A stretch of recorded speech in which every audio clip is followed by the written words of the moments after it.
if you set out a path towards a goal, which you want to do because you need a goal and you need a path, because that provides you with positive emotion, right? So you set up something as valuable.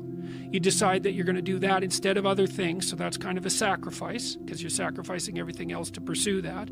And then you experience a fair bit of positive emotion and meaning as you watch yourself move towards the goal. And so the implication of that is the better the goal, the more full and rich your experience is going to be when you pursue it. So that's one of the reasons for developing a vision and for fleshing yourself out philosophically, because you want to aim at the highest goal that you can manage.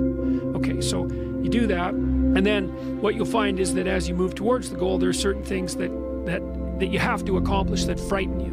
You know, maybe you have to learn to be a better speaker, a better writer, a better thinker, or you have to be better to people around you, or you have to learn some new skills and you're afraid of that. Whatever, because it's going to stretch you if you pursue a goal. Okay, so now here's the idea. So you do something new, and that's informative, right? There's information in the action, and then you can incorporate that information and turn it into a skill and turn it into a transformation of your perceptions.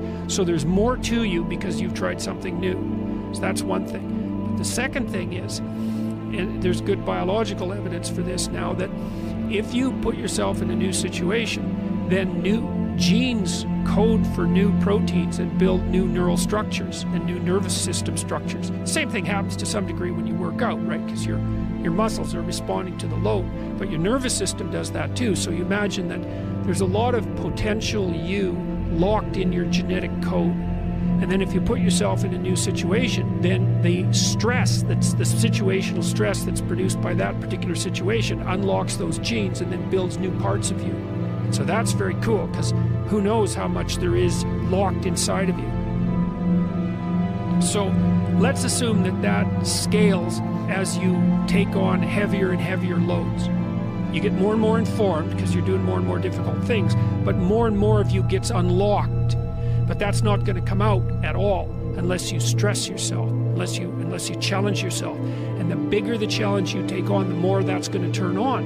And so that as you take on a broader and broader range of challenges and you push yourself harder, then more and more of what you could be turns on, and that turns you into who you could be.